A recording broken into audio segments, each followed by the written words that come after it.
তো হ্যালো বন্ধুরা, আজ আমরা সামনের দিনের যে পরীক্ষাগুলো আছে 6 তারিখে, 7 তারিখে, 9 তারিখে, 10 তারিখে আর 11 তারিখে, এই পরীক্ষার ব্যাপারে দেখতে চাইছি যে কিভাবে কি পড়লে সঠিক নিয়মে পড়াশোনা করলে রুটিনটা মানে ঠিকঠাক করে নাম্বারটা পাওয়া যাবে। ঠিক আছে, তাহলে আমরা দেখো 4 তারিখ, 5 তারিখে আমাদের 6 তারিখে আমাদের ইতিহাস পরীক্ষা আছে। ঠিক আছে, তারপরে 7 তারিখে জিওগ্রাফি আছে, কোনো ফাঁকা নেই, একদিন ফাঁকা আছে এখানে, ওয়ান ডে গ্যাপ। তারপর 9 তারিখে ম্যাথ আছে, তারপরে 10, 11 পরপর আছে। পরপর থাকা মানে কোনো ফাঁকা নেই, এখানে স্কুল থেকে পরীক্ষা দিয়ে আসার পরেই পরে পর পরীক্ষা আছে। ফিজিক্যাল সায়েন্স বিশেষ করে একটু সমস্যা হয়, যদি আমরা একদিন সময় পাবো সেই দিনও আমরা ফিজিক্যাল সায়েন্সটা আর ম্যাথটা ওই সময় একবার দেখে নেবো যে কিভাবে কি স্লট করা যায়। ঠিক আছে, কিন্তু এখন বর্তমানে আমরা এই 2 দিন যে সময় পেয়েছি 4 তারিখ আর 5 তারিখ, তার রুটিনটা একবার দেখে নিই। দেখো 4 তারিখ হোক 5 তারিখ হোক, 4 স্লটে আমি ভাগ করেছি।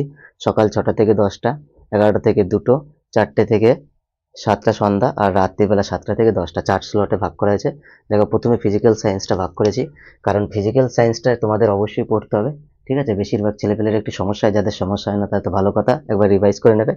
এইখানে যেই জায়গাগুলো তোমাদের টপিকগুলো হালকা হালকা ইম্পর্টেন্ট বা মানে কঠিন মনে হতো, সেই টপিক প্রশ্নগুলো হালকা করে তোমরা দেখে নেবে। এখানে বেশি চাপ দিয়ে বেশি পড়ার দরকার নেই, শুধু রিভাইজ করলেই হবে। তারপরে লাইফ সায়েন্সটাও অল্প করে উপর দিয়ে ওভারভিউ, বা একবার হয়তো গোটা বইটা রিডিং করে নিলেও ভালো হবে। জিওগ্রাফিটা অবশ্যই তোমরা দেখে নিও, কারণ দেখতেই পাচ্ছ জিওগ্রাফির আগে কিন্তু তোমাদের কোনো সময় নেই।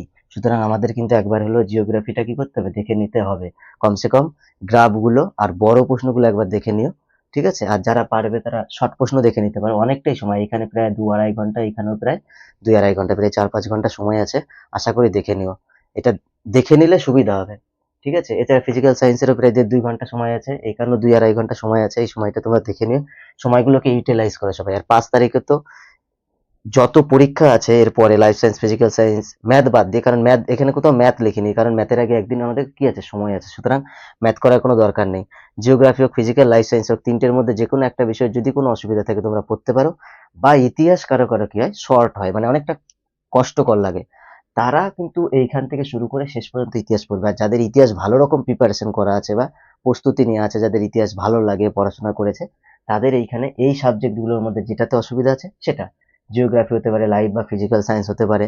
ঠিক আছে, আর এইখান থেকে কিন্তু অবশ্যই সকাল 11টা থেকে, 5 তারিখ সকাল 11টা থেকে কিন্তু তোমাদের ইতিহাস শুরু করতেই হবে, কোনো কথা নেই। এই স্লটে তুমি সব শর্ট প্রশ্নগুলো করে নিলে, যেভাবে আমি বলেছিলাম যে 5টা কি 10টা যে মানে পেজ আমরা করেছিলাম মুখস্থ যে কোনো টেস্ট পেপার থেকে, সেখানে শর্ট প্রশ্নগুলো দেখে নিলে আরেকবার।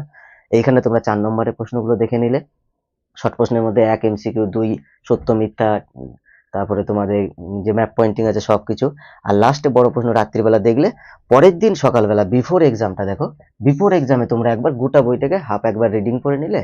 ঠিক আছে, একবার রিডিং করলে, বা উপর দিয়ে যে টপিকগুলো পড়েছে 2-1টা প্রশ্ন রিক্যাপচুলেট করলে, বা অ্যাক্টিভ রিকল, যেটা আমি বলে দিয়েছিলাম কিভাবে পড়লে অ্যাক্টিভ রিকল কাকে বলে এবং কিভাবে নাম্বার বাড়ে, সেইভাবে তোমরা কিন্তু বিফোর এক্সামের আগে তোমরা দেখে নিতে পারো। তাহলে আর একবার করে দিই, 4 তারিখে ফিজিক্যাল, লাইফ সায়েন্স, জিওগ্রাফি, একটা 4টে স্লট, এই টাইমেই তোমরা পড়বে।